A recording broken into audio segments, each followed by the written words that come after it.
Nous venons de rencontrer l'honorable président de l'Assemblée nationale et nous lui avons transmis le mémorandum dont la teneur vous sera délivrée dans quelques minutes. Et il a accusé réception et il nous a promis qu'il va transmettre fidèlement nos préoccupations aux honorables députés nationaux et que nos préoccupations seront prises en compte au niveau donc de l'Assemblée nationale. Donc grosso modo, c'est de cela qu'il s'agit. Alors, quelle est la teneur du message que nous lui avons donné? Je vais lire grosso modo, en résumé, ce qu'on lui a transmis comme message. On lui a dit, honorable président de l'Assemblée nationale, nous sommes la force du changement, FDC en sigle, un parti politique créé par arrêté du vice-premier ministre et ministre de l'Intérieur. Notre parti politique a comme vision de développement le plan Marshall pour la reconstruction et le développement de la RDC.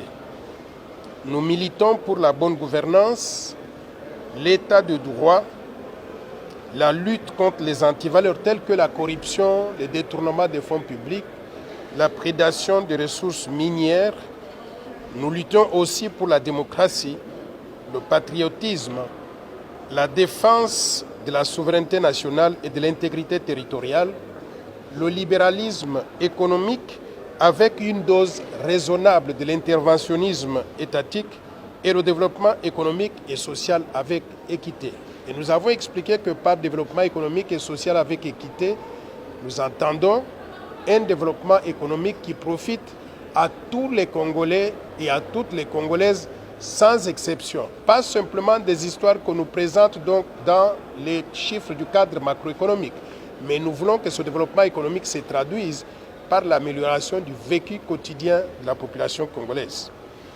Nous lui avons dit, honorable président de l'Assemblée nationale, nous, peuple congolais, nous sommes soucieux de la sécurité et de la protection de l'ensemble du territoire congolais où l'idée de la balkanisation demeure un projet par ceux qui ne cessent de convoiter son immense richesse, sa grandeur d'un pays continent et ses diverses cultures.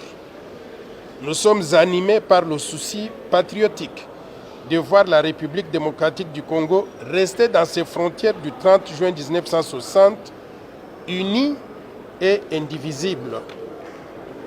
Nous demandons à l'Assemblée nationale d'aligner pour débat et vote la proposition de la loi Tchani à cette session de mars 2023.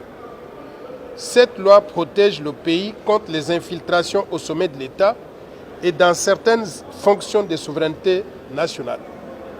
Nous informons la communauté tant nationale qu'internationale que nous sommes pour la paix, la souveraineté nationale, l'intégrité territoriale, l'unité nationale, la cohésion nationale et le développement économique et social avec équité. Nous sommes pour la coopération gagnant-gagnant avec tous les pays étrangers et toutes les institutions internationales, bilatérales et multilatérales, qui veulent sincèrement participer à nos efforts de développement pour le bénéfice de nos populations appauvries et clochardisées depuis des décennies. Nous demandons aux pays étrangers et leurs groupes de lobbyistes de ne pas s'immiscer dans les affaires intérieures de la République démocratique du Congo en cherchant à nous imposer des dirigeants qui seraient à leur solde et qui travailleraient contre les intérêts supérieurs du peuple congolais.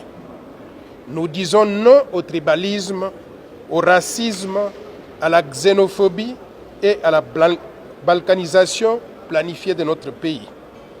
Pour terminer, nous invitons les honorables députés nationaux et les sénateurs à prendre leurs responsabilités en tant que représentants légitimes du peuple congolais pour sauver le pays contre ces infiltrations.